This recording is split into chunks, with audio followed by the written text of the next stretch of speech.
तो आज का विषय है कि जो सुना जाता है कि लोग कहते हैं कि रामपाल जी महाराज देवता छुड़वाते हैं, पितृ छुड़वाते हैं और हनुमान जी की पूजा छुड़वाते हैं और नर्मदा मैया को छुड़वाते हैं, तीर्थों में नहाना छुड़वाते हैं। तो आपको बता दें, सबसे पहले तो हम आपको ये बता दें कि रामपाल जी महाराज जो कि छुड़वाते किसी को नहीं हैं, हम आपको पहले ही बता चुके हैं कि इस कलयुग में नाम से भक्ति होती है। तो छुड़वाने की बात है कि क्या क्या छूटता है, तो हम आपको इसको विस्तार से बताते हैं कि जो बुराइयां हैं उनको छोड़ी जाती हैं। नशा, मांसाहार आदि ये सब बुराइयां जो आपको बताई जाती हैं वो छुड़वाते हैं। दूसरी चीज़ें हैं कि जैसे आप कहते हो कि पितृ पुरखा पाठ कड़े दिन में, जिनको कहते हैं कड़े दिन में पूजते हैं, यानी कि जो पितृपक्ष रहता है गांव में, जिनको कड़े दिन के नाम से, करे दिन के नाम से जानते हैं। तो हम बता दें पहले कि शंकर जी यानी जो हमारे गुरुजी हैं वो हमको मंत्र देते हैं, ब्रह्मा विष्णु महेश गणेश दुर्गा जी और ब्रह्म परब्रह्म आदि के मंत्र देते हैं। तो सुनना जाता है कि जैसे आप कहते हैं कि पुरखों को छुड़वाते हैं, पुरखा पितृ, तो आप मुझे बताइए कि शंकर जी, मैंने सुना है, लोग बताते भी हैं, कई लोग बताते हैं कि ये जो भूत प्रेत पितृ शंकर जी के गण हैं, बिच्छू ततैया ये सब शंकर जी के गण हैं। आप लोग ही कहते हो कि ये सब शंकर जी के गण हैं। भूत प्रेत, जैसा कि शंकर जी बारात लग रही थी तो उस समय ये भूत प्रेत पितृ सब उनकी बारात में थे, तो ये सब उनके मान लीजिए गण हैं। तो आप बताएं कि जब उनके हम गुरुजी हमारे संत रामपाल जी महाराज शंकर जी का मंत्र देते हैं, तो जब मुखिया, उनका मुखिया जो रहता है, जब उसका हम सुमरण करते हैं शंकर जी का, जहाँ मुखिया को हमने मना लिया तो फिर उनके गण भी उसी में हो गए शामिल। जैसे मान लीजिए आप किसी को बुलाते हो किसी कार्यक्रम में, तो आप एक आमंत्रण पत्र देते हो जिसमें आप एक नाम लिखते हो मुखिया का।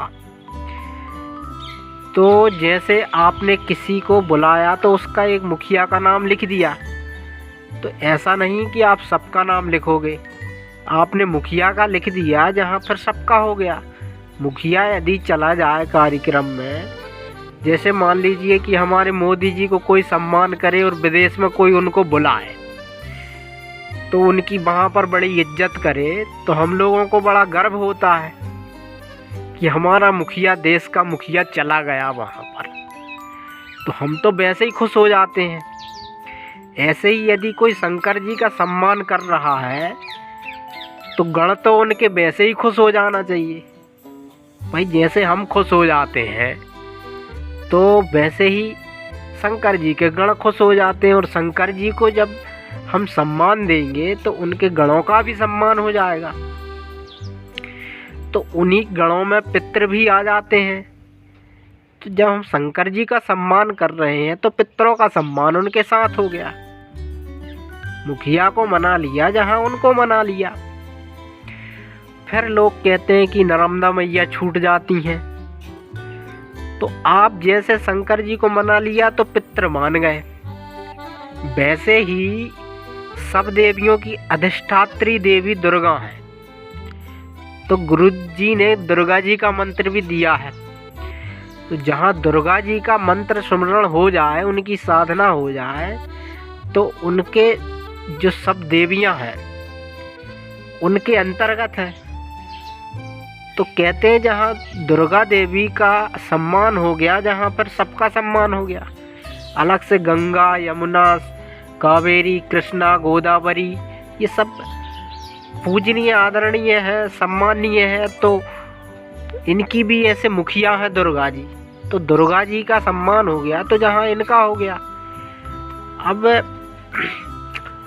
रही बात, तो जब इनका सम्मान हो गया तो अलग से करने की क्या ज़रूरत है।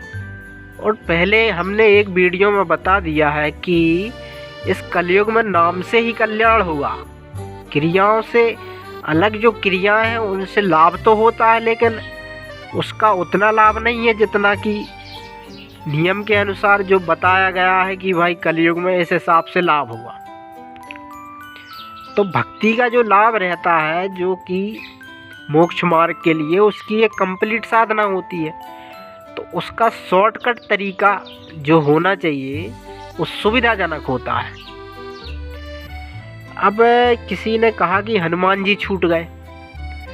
हनुमान जी, हम कहते हैं कि शंकर जी का मंत्र दिया है, शंकर जी का गुरु जी ने, तो शंकर जी के ही रुद्र अवतार है, रुद्र अवतार है हनुमान जी। तो बताइए, शंकर जी की साधना हो रही है, हम कर रहे हैं, और उनके ही रुद्र है हनुमान अवतार में, तो फिर 11वें रुद्र के नाम से जानते हैं। तो बताइए कि जब हनुमान जी उसमें शामिल हैं तो फिर अलग से करने की ज़रूरत क्या है। बताइए भाई, अलग शॉर्टकट तरीका है। तो तीर्थों में जाने का, गुरुजी तीर्थों में जाने का भी ऐसा नहीं है कि नहीं जा सकते। अगर तीर्थों का मतलब ये है कि जहाँ पर जो लीला हुई है, जैसे वैष्णो देवी, जो कि पार्वती जी को लेकर शंकर जी, जब पार्वती जी हवन यज्ञ में कूद गई थी तो उनका शरीर जल गया था, तो उनको लेकर वो हजारों वर्षों तक घूमते रहे। तो जहाँ जहाँ उनके अंग, जो विष्णु जी ने चक्र के माध्यम से उनके अंगों को गिराया, शंकर जी उसमें बेसुध हो गए हैं, तो उनके शरीर से उनको अलग किया जाए, उनके पार्थिव शरीर को, तो चक्र के माध्यम से उनके शरीर को काटा गया। और फिर जहाँ जहाँ उनके अंग गिरे, जैसे आँख गिरी, वहाँ नैना देवी मंदिर है, और ऐसे ही और भी कई शक्तिपीठ हैं, तो वो यादगार है। अगर किसी को विश्वास ना हो कि भाई ऐसा हुआ था, तो वहाँ जाके देख ले। विश्वास जमाने के लिए देखना आप पता चला कि चले गए और विश्वास जमा नहीं, पुराणों में ऐसा हुआ था कि नहीं हुआ था। तो भाई ये विश्वास जमाने के लिए देखो, ना कि आप वहाँ जाके मनोरंजन करो। तो ये सब चीज़ें हैं, गहराई से हर चीज़ को समझा जाए तो उसका एक निष्कर्ष निकलता है। तो आप समझो उस चीज़ को। और कहते हैं कि भाई मान लो कि अब आपके मन में आएगा कि जैसे एक ने खा लिया तो दूसरे के पेट में कैसे जाएगा। जैसे आप कहो, आपके मन में शंका आ गई कि शंकर जी को हमने मना लिया, हनुमान जी के पेट में कैसे जाएगा। तो भाई इसके लिए, या फिर शंकर जी ने खा लिया, शंकर जी को मना लिया, तो पितर कैसे मानेंगे। फिर वो इस शंका आपके मन में आएगी कि शंकर जी ने खा लिया तो पितरों के पेट में कैसे जाएगा। तो भाई जैसे एक उदाहरण के लिए समझें कि शेर शिकार करने जाता है, तो वो जो भी शिकार करके लाता है, गुफा में बैठ के उसको खाता है, या फिर कहीं भी खाता है, तो ऐसा नहीं है कि वो पूरा खा जाता है। उसमें मान लीजिए कहीं उस गुफा में और भी जीव जंतु रहते हैं, वो उनको ऐसा समझो कि वो उनके गण हैं। वो उससे जब शिकार को खाता है तो उस पर हड्डियों पे थोड़ा बहुत मांस लगा रहता है, तो उस मांस को फिर उसमें जो बिल्ली या कोई जानवर और भी उसमें रह रहा है वो उसको खा लेता है। तो जब वो उसमें वो संतुष्ट हो जाता है, तंदुरुस्त रहता है। तो जब शेर शिकार करता है तो उसका वो भोजन कर लेता है, और बचा हुआ जो रहता है वो उसके चेले चपाटे जो भी कहो उनको, वो उनसे तृप्त हो जाते हैं। बिल्कुल ऐसा ही समझो कि शंकर जी ने आहार किया तो आहार को पूरा नहीं किया। जो उस थाली में कण भी बचेंगे तो उनके पितरों के लिए वो पर्याप्त हैं। कहते हैं कि जो बड़ा रहता है उसकी एक धूल की कण हमारे लिए किसी पहाड़ से कम नहीं होती। तो भाई ऐसे ही मान लीजिए एक ने खा लिया तो दूसरे के लायक भी वो बचा है, तो इसलिए शिव को मना लिया, जहाँ उनको भी पितरों को भी प्राप्त हो गया, अलग से करने की आवश्यकता नहीं है।